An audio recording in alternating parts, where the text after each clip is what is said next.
Dubai के आज के सफ़र में आप देखिए दुबई की शान की सवारी, जी हाँ, ट्रेन की सवारी। देखिए किस तरीके के प्लेटफॉर्म होते हैं और क्या नज़ारा होता है, और इसके दोनों तरफ की बिल्डिंगों को देख के आप भी कहेंगे वाह क्या ट्रेन है। ये पूरी तरीके से ट्रेन है जो आपको जगह जगह पे ले जाती है। ये भी मेट्रो की तरह मान लीजिए इसको, और पूरे बिल्डिंगों के बीच में से ये आपको जगह जगह के पूरे दर्शन कराती है। और ये जो सामने आप पूरा देख रहे हैं, अब अगला स्टॉप आने वाला है मेरा वर्ल्ड ट्रेड सेंटर का स्टॉप आने वाला है। जहाँ ये अमेरिका का वर्ल्ड ट्रेड सेंटर नहीं है, ये दुबई का वर्ल्ड ट्रेड सेंटर है। और यहाँ कमोवेश लगभग सारे बड़े बड़े ऑफिसेज़, सारे बड़े बड़े कन्वेंशन हॉल, तमाम सारी चीज़ें आपको यहाँ देखने को मिल जाएंगी। और अगर आप एक बार दुबई आए हैं तो ज़रूर ट्रेन का सफ़र करिए, क्योंकि ट्रेन के सफ़र से पूरी दुबई दिखती है, चारों तरफ का नज़ारा दिखता है। केवल दुबई के टिकट ट्रेन की कटाइए और पूरी दुबई के दर्शन करिए। पूरा दिख जाता है।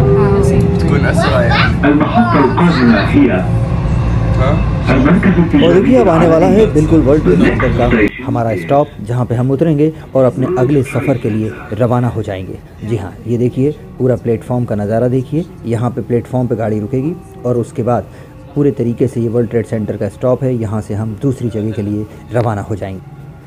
आज मैं पहुंच गया हूं बच्चों के चिल्ड्रन पार्क। जी हाँ, ये चिल्ड्रन सिटी में बच्चों के लिए साइंस और टेक्नोलॉजी से जुड़ी तमाम ऐसी चीज़ों को दिखाया गया है। वो सारे सोलर उपग्रह हों, सारे ग्रहों की जानकारी हो, आपकी ह्यूमन बॉडी के पार्ट की जानकारी हो, आपके तमाम ऐसी चीज़ों के बारे में, ग्रीनरी, प्लांटेशन, ऐसी चीज़ें हैं जो बिल्कुल रूबरू प्रैक्टिकली रूप से आपको पूरी तरीके से समझाई गई हैं, जो शायद छोटे से छोटा बच्चा भी इसको समझ सके। यही कारण है कि आज मैंने सोचा कि इस सफ़र में दुबई में बहुत सारा एंटरटेनमेंट तो हो गया, कहीं ना कहीं कुछ बच्चों को नॉलेज भी गेन कराना चाहिए। और अब एक नई और चीज़ यहाँ पर है, एक उड़न खटोला। जी हाँ, ये चादरनुमा उड़न खटोला हमने कहानियों में बहुत देखा होगा, लेकिन आज आप यहाँ देखिए।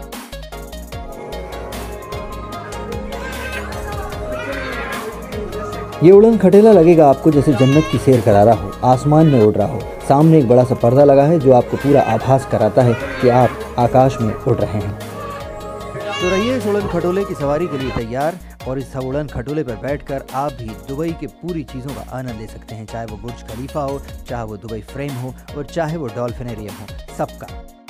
और ये कोई भूतिया फिल्म नहीं है। जी हाँ, ये दुबई का चिल्ड्रन पार्क है जहाँ आप अपने आप से स्वयं रूबरू हो सकते हैं। साथ में देखिए किस तरीके से पूरी आपकी ह्यूमन बॉडी होती है, अंदर उसमें क्या क्या चीज़ें होती हैं, आप इनको पूरी तरीके से उठा के भी देख सकते हैं। आपके दांतों में क्या क्या होता है, दांतों के अंदर जाके उसमें कैविटी कहाँ लगती है, किस तरीके से चीज़ें होती हैं दांतों के बीच में, आपकी अकल दाढ़ कहाँ होती है, इन सब के दर्शन भी आप यहाँ कर सकते हैं। और अब हम निकल गए हैं अपने दूसरे सफ़र पर। जी हाँ, फिर एक बार शानदार सवारी दुबई को देखिए ट्रेन से मेरे साथ। तो देखिए अब हम दूसरे सफ़र के लिए निकल रहे हैं यहाँ से। उसके लिए भी आज मैंने ट्रेन ही ली है। अब हम यहाँ से ट्रेन के सफ़र में आपको दिखाएंगे। ये अभी टनल में से गुजर रही है, और टनल के बाद से किस तरीके से टनल के सफ़र के बाद दुबई का बाहरी हिस्सा आपको दिखाई देगा। लेकिन एक बात है, पूरी दुबई में इतनी चीज़ें हैं कि आप शायद हफ्ते भर में भी पूरी तरीके से दुबई को ना देख पाएँ। बच्चों को बहुत मज़ा आया दुबई के चिल्ड्रंस पार्क में। और अब बच्चों के लिए ही एक और चीज़, जी हाँ, हम जा रहे हैं अब दुबई के एक्वेरियम में। जी हाँ, यहाँ दुबई के एक्वेरियम तो आपने बहुत सारे देखे होंगे, लेकिन यहाँ पर एक और भी चौंकाने वाली चीज़ है जो आपको मैं दिखाऊंगा। लेकिन इसके साथ ही अभी सफ़र में रहिए। अभी हम ट्रेन के टनल में हैं और बाहर से आप स्टेशन का नज़ारा देखिए किस तरीके से दुबई है, और क्या दुबई को किस तरीके से यहाँ पर बनाया गया।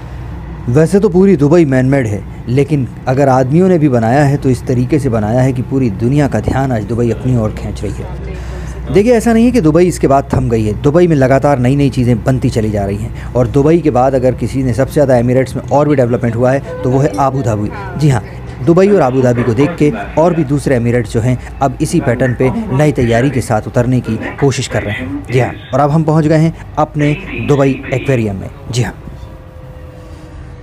ये एक्वेरियम भी लगभग वैसा ही है जो कांच में आपने सिंगापुर में देखा होगा या दूसरे और विदेशों में देखा होगा। लगभग वैसा ही बनाया गया है। यहाँ तमाम तरीके की सारी चीज़ें आपको देखने को मिलेंगी।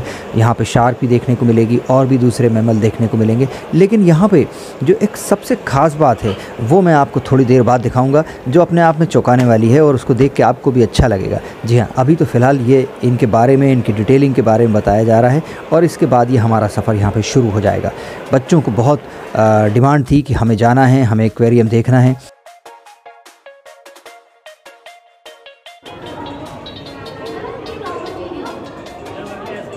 यहाँ पानी में रहने वाली जितनी भी स्पेशीज़ होती हैं उन सबको दिखाया गया है। आप पूरे कांच नुमा ये होता है, चारों तरफ कांच ही कांच होता है। आप अपने ऊपर, अपने राइट, अपने लेफ़्ट, चारों तरफ से आप देख सकते हैं। और अब बात मरमेड यानी जल परी, जिसका आधा हिस्सा लड़की के जैसा और आधा मछली के जैसा होता है। जी हाँ, और अगर आप भी एक लड़की हैं तो आप भी इसकी ड्रेस पहन के इस दुबई के एक्वेरियम में तैर सकते हैं, फ़ोटो सेशन भी करा सकते हैं और पूरे ऑक्सीजन सिलेंडर की मदद से यहाँ पे पूरे तरीके से शूट कर सकते हैं। इसलिए ये नज़ारा आपको एक बार और दिखा रहा हूँ। जी हाँ, इसे ध्यान से देख लीजिए और इसको दुबई में आप करिए।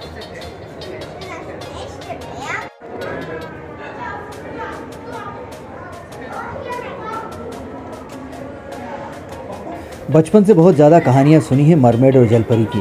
जी हाँ, और आज जलपरी को जब रूबरू इस तरीके से देखा तो वाकई में अपना बचपन याद आ गया। जी,